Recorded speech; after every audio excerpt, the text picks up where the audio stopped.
Good morning बच्चों, आ जाओ फटाफट हम इसके हार्ड वर्ड्स कर लेते हैं, वर्ड मीनिंग्स कर लेते हैं और अगर हो सकेगा तो थोड़ी सी एक्सरसाइज कर लेंगे, ठीक है, ताकि ये चैप्टर कंप्लीट हो जाए, ताकि आप इसको अच्छे से पढ़ लो, ताकि आपके जो टेस्ट आ रहे हैं उसके लिए आप थोड़ा सा याद कर लो, क्योंकि उसमें आपके तीसरे चैप्टर तक मतलब थर्ड चैप्टर तक आएगा। ओके, तो first of all we will go for the hard words. अच्छा, एक और बात, एक बार ही चैप्टर नंबर 3 डाल दिया, डेट डाल दी, चैप्टर का नाम डाल दिया my family, bar bar page पे रिपीट मत करना, ठीक है। फिर हार्ड वर्ड्स लिखेंगे। हार्ड वर्ड्स में हम लिखते हैं सबसे पहले, first is related, RELATED, related. Related मतलब होता है अच्छा, वर्ड मीनिंग तो बाद में लिखवाऊंगी, है ना। Second, NUCLEAR,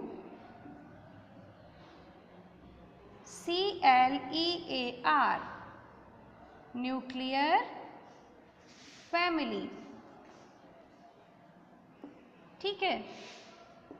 third is delicious, DELICIOUS, delicious. Fourth, parents, PARENTS. Fifth one is include, INCLUDE, include. Sixth one is JOINT, joint, FAMILY, family. Getting?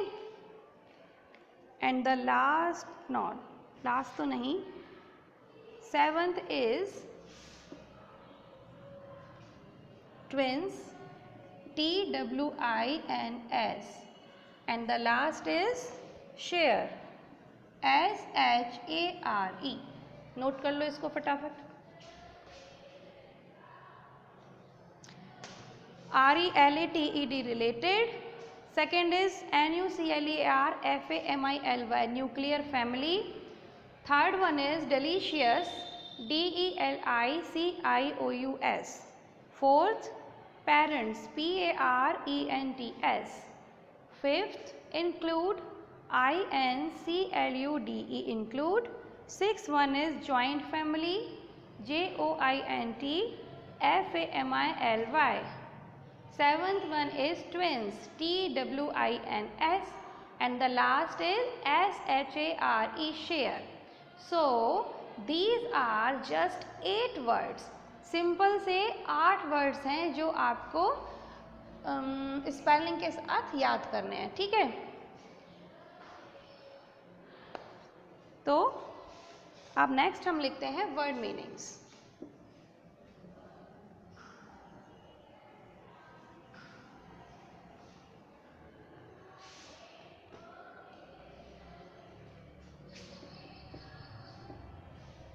Words और मीनिंग्स।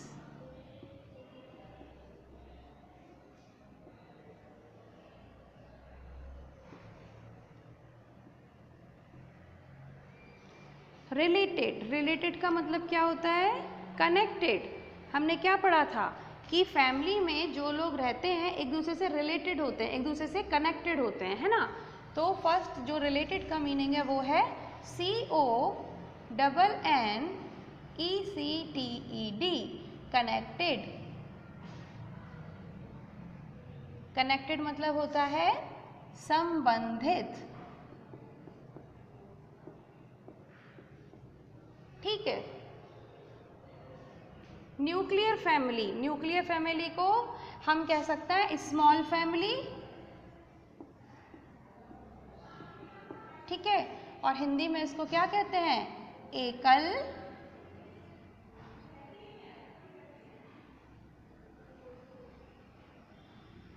परिवार, ठीक है, जिसमें कि क्या होते हैं? सिर्फ पेरेंट्स और चिल्ड्रन होते हैं। डिलीशियस, डिलीशियस फूड होता है ना, तो वो तो सबको ही पता होगा। डिलीशियस का मतलब होता है टेस्टी, टेस्टी मतलब बहुत स्वादिष्ट, जो खाने में बहुत टेस्टी होता है ना, उसे हम कहते हैं डिलीशियस। पेरेंट्स, पेरेंट्स क्या होते हैं? मम्मा और पापा। तो हम यहाँ पे क्या लिखेंगे? मदर और फादर। ठीक है, हिंदी में हम इनको बोलते हैं माता पिता। माता मतलब मम्मा, पिता मतलब पापा। इंक्लूड, इंक्लूड मतलब होता है किसी चीज को किसी चीज में ऐड करना, या हिंदी में हम कह सकते हैं किसी चीज को शामिल करना।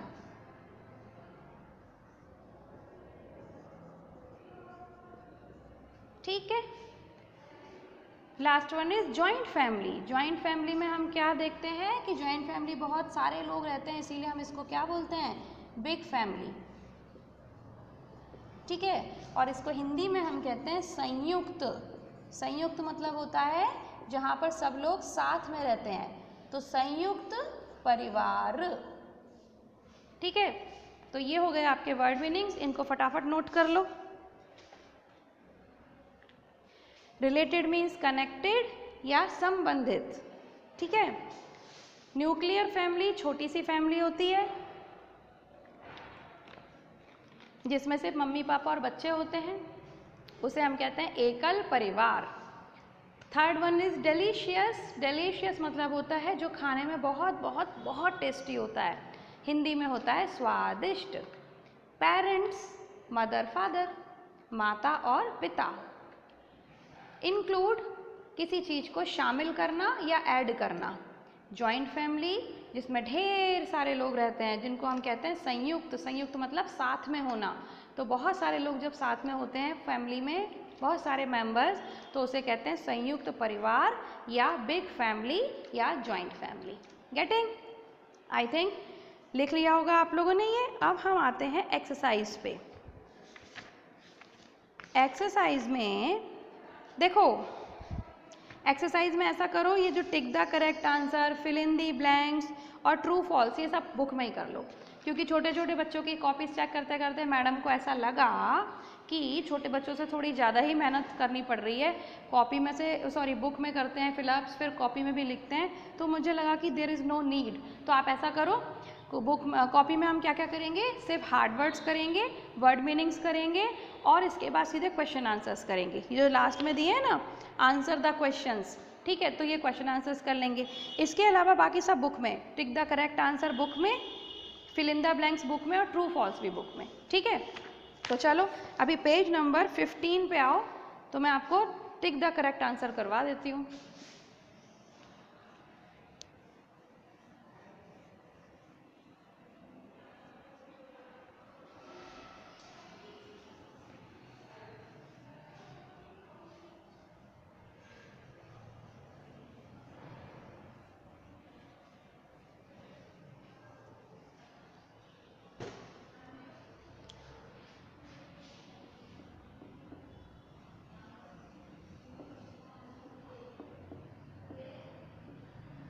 First is take the correct answer। ये आपको सिर्फ कॉपी बुक में ही करना है, ठीक है ना। First is we hear with our, आप किससे सुनते हो? आपकी स्किन से सुनते हो क्या? No madam. सेकंड ऑप्शन बोलिए, ईयर्स से सुनते हो क्या? यस मैडम, अभी क्लास में होते तो ऐसे तो चिल्लाते, है ना। और थर्ड ऑप्शन होता है टीथ। हा हा हा, अभी तो हंसी आ जाती। तो we hear with our ears. Madam ये तो हम प्रिपरेटरी क्लास से जानते हैं कि we hear with our ear, so the ears is the right option, this is the right answer. आपको ईयर्स पे टिक करना है और यहाँ भी लिख देना ईयर्स, ठीक है, बुक में ही कर लेना। Second one, we smell with our, ये भी पता है मैम हमको, तो हम तो अपनी नोज से स्मेल करते हैं, तो फर्स्ट ऑप्शन इज नोज, टिक कर दो। अब सेकंड थर्ड ऑप्शन तो गलत ही हैं, ईयर से भी नहीं करते और शोल्डर से भी नहीं करते, है ना, तो first option is the right option. Third, we read with our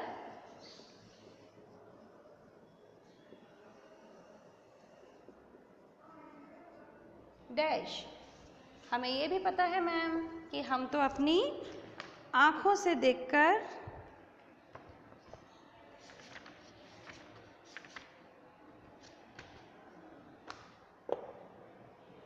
sorry, ये टिक द करेक्ट आंसर, हम सेकंड चैप्टर में चली गई गलती से, नहीं नहीं नहीं, हार्ड वर्ड से, ठीक है, इसको मत करो, ये तो गलत हो गया। वही मैंने सोचा कि ये वाले आंसर्स तो मैं पहले लिखवा चुकी हूँ, तो देखा तो मैंने सेकंड चैप्टर खोल लिया था गलती से। ओके, इसको वापस करते हैं।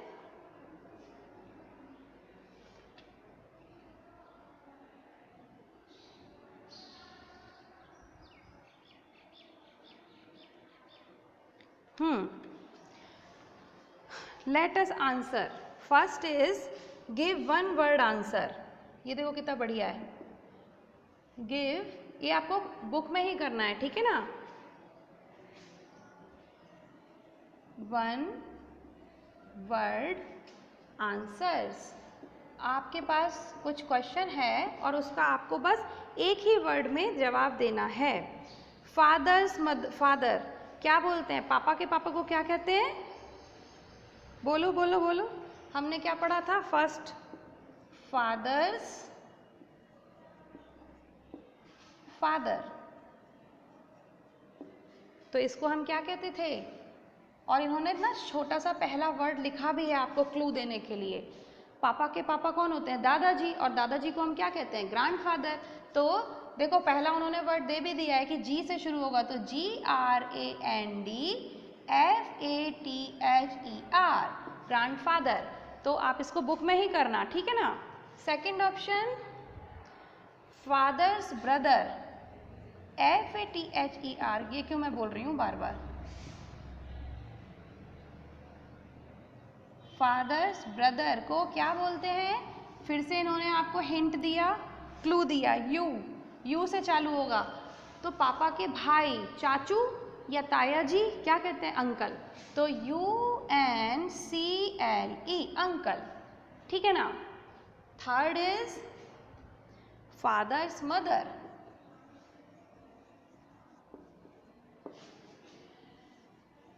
पापा की मम्मा तो दादी होती हैं, तो इसमें भी जो क्लू दिया है, जो हिंट दिया है, उसमें जी लिखा है, GRANDMOTHER,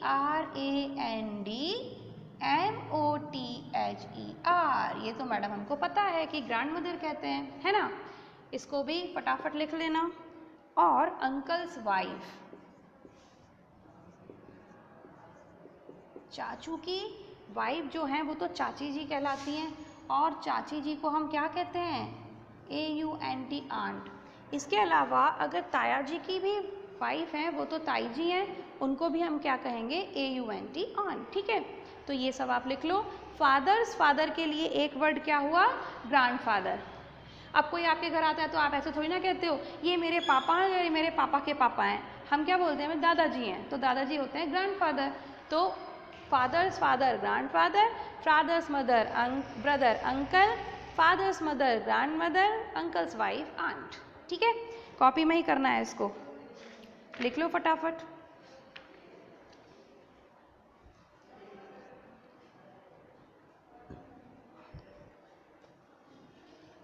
नेक्स्ट इज, अब तो बच्चे अच्छे से समझने लग गए ना, अब बार बार नहीं बोलना पड़ता कि वीडियो पॉज कर लेना, कि हमको समझ नहीं आ रहा। अब तो हमको भी आ गया ऑनलाइन पढ़ाना और आपको भी आ गया ऑनलाइन पढ़ना। वैसे कुछ खास इंटरेस्टेड नहीं है, नेक्स्ट ईयर अच्छा लगेगा जब आप स्कूल आओगे, पिटाई लगाने को मिलेगी ना, इसलिए। B, fill in the blanks,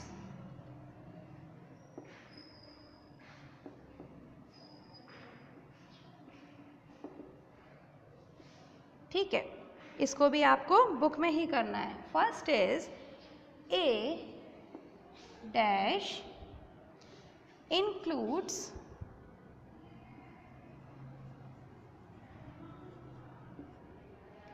parents and their children.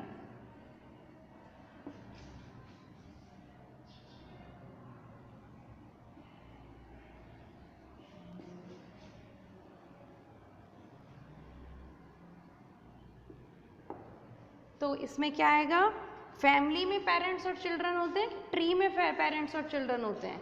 क्या क्या ऑप्शन दिए हैं, ट्री कहाँ से आ गया बीच में, फैमिली है, तो obviously FAMILY family. A family includes parents and their children, बस खत्म।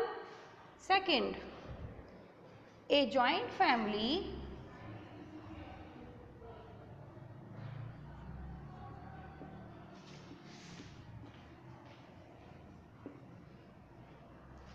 इज ए,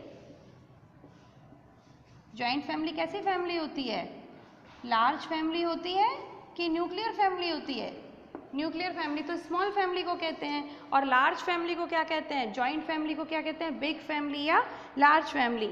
तो हमारे को यहाँ पे ऑप्शन दिया है लार्ज, तो हमें पता है कि a joint family is a large family, है ना। Third, family members love each other कि hate each other, family members dash each other, तो ऑब्वियसली लव ईच अदर, हम कोई हेट थोड़ी ना करते हैं, तो आप इसको लिख लो लव ईच अदर, ठीक है, नोट कर लो।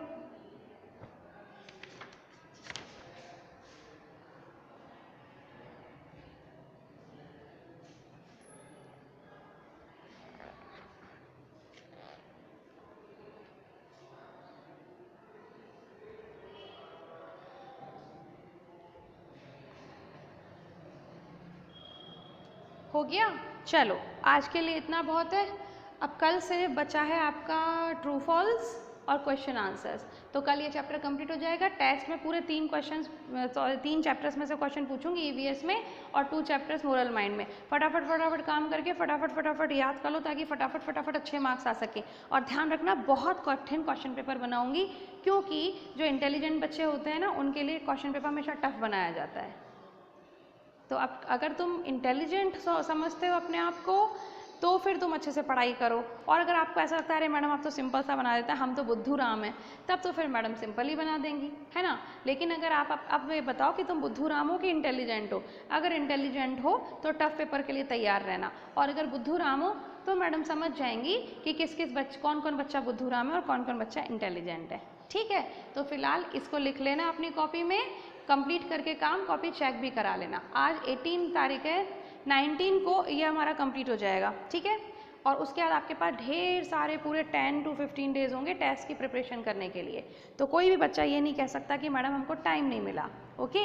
तो ठीक है, keep studying, do your work and as soon as possible submit your copies, ठीक है। Up to that, good day, have a great day and have a lot of happiness in your life. Bye bye.